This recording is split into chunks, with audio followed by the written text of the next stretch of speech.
আসসালামু আলাইকুম ভিউয়ার্স, সবাই কেমন আছেন? আশা করি সবাই ভালো আছেন। আমিও ভালো আছি। চিন্তা করতেছি দই বানাবো। কখনো বানাইনি এর আগে। সাহস করে শুরু করলাম দই বানানো। ১ লিটার দুধ দিয়ে দইটা বানাবো। আল্লাহ জানে কি হবে। কি হবে হবে। শুরু তো করলাম। শুরু না করলে তো বুঝতে পারবো না হবে কি হবে না।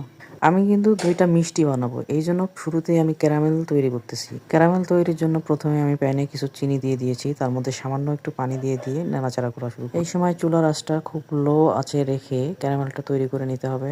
না হলে ক্যারামেলটা পুড়ে গিয়ে তিতা লাগবে। আমার কিন্তু ক্যারামেল তৈরি করা শেষ। এখন আমি দিয়ে দেব আগে থেকে জাল করে রাখা দুধ।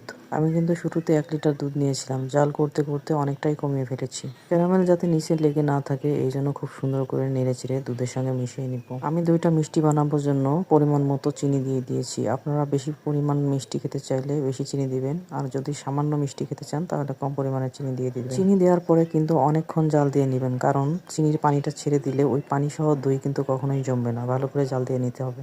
দুধ হালকা কুসুম গরম থাকা অবস্থায় আমি এর মধ্যে টক দই মিশিয়ে নিয়েছি। আমি কিন্তু দইটা সেট করব। আগে থেকে একটা দইয়ের হাঁড়ি ছিল আমার, যেখানে দইগুলো খাওয়া শেষ কিন্তু গায়ে গায়ে দই লাগা ছিল। এই জন্য টক দইটা আমি খুব কম পরিমাণে দিয়ে দিয়েছি। আমি কিন্তু এই দইয়ের বাটিটা ১০ মিনিটের মতো কড়াইয়ে পানি দিয়ে সিদ্ধ করে নিয়েছি। যেহেতু দই বানানোর অভিজ্ঞতা আমার প্রথম, এই জন্য বুঝতে পারিনি শুরুতে টক দইটা সামান্য দুধের মধ্যে নিয়ে ভালো করে মিশিয়ে তারপর দেওয়া দরকার ছিল, কিন্তু আমি সরাসরি ওর মধ্যে দিয়ে দিয়েছি। ভালো করে ফেটিয়ে তারপর দুধের মধ্যে দেওয়া দরকার ছিল, কিন্তু আমি না বুঝেই সরাসরি দুধে এই দইটা ইউজ করেছি। এই জন্য উপরে অনেক ছানা জমেছে। আরও একটা ভুল করেছি, ১০ মিনিটের পরিবর্তে ২০ মিনিট এটা জাল করে নেওয়া উচিত ছিল। যাই হোক, তারপরও খুব বেশি খারাপ হয়নি। প্রথম অভিজ্ঞতা থেকে যতটুকু বানিয়েছি তার জন্যই মাশাআল্লাহ। আপনাদের সাপোর্ট পেলে আবারও ট্রাই করব। ইনশাআল্লাহ এর চেয়ে ভালো কিছু করতে পারবো। শুভ রাত্রি। আল্লাহ হাফেজ। আসসালামু আলাইকুম ভিউয়ার্স, সবাই কেমন আছেন? আশা করি সবাই ভালো আছেন। আমিও ভালো আছি। চিন্তা করতেছি দই বানাবো। কখনো বানাইনি এর আগে। সাহস করে শুরু করলাম দই বানানো। ১ লিটার দুধ দিয়ে দইটা বানাবো। আল্লাহ জানে কি হবে। কি হবে হবে। শুরু তো করলাম। শুরু না করলে তো বুঝতে পারবো না হবে কি হবে না। আমি কিন্তু দইটা মিষ্টি বানাবো। এই জন্য শুরুতেই আমি ক্যারামেল তৈরি করতেছি। ক্যারামেল তৈরির জন্য প্রথমে আমি প্যানে কিছু চিনি দিয়ে দিয়েছি। তার মধ্যে সামান্য একটু পানি দিয়ে নাড়াচাড়া করা শুরু করি। এই সময় চুলার আঁচটা খুব লো আঁচে রেখে ক্যারামেলটা তৈরি করে নিতে হবে।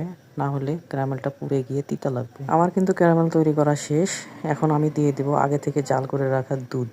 আমি কিন্তু শুরুতে ১ লিটার দুধ নিয়েছিলাম। জাল করতে করতে অনেকটাই কমিয়ে ফেলেছি। ক্যারামেল যাতে নিচে লেগে না থাকে এই জন্য খুব সুন্দর করে নেড়েচেড়ে দুধের সঙ্গে মিশিয়ে নিব। আমি দইটা মিষ্টি বানানোর জন্য পরিমাণ মতো চিনি দিয়ে দিয়েছি। আপনারা বেশি পরিমাণ মিষ্টি খেতে চাইলে বেশি চিনি দিবেন। আর যদি সামান্য মিষ্টি খেতে চান তাহলে কম পরিমাণে চিনি দিয়ে দিবেন। চিনি দেওয়ার পরে কিন্তু অনেকক্ষণ জাল দিয়ে নিবেন, কারণ চিনির পানিটা ছেড়ে দিলে ওই পানি সহ দই কিন্তু কখনোই জমবে না। ভালো করে জাল দিয়ে নিতে হবে।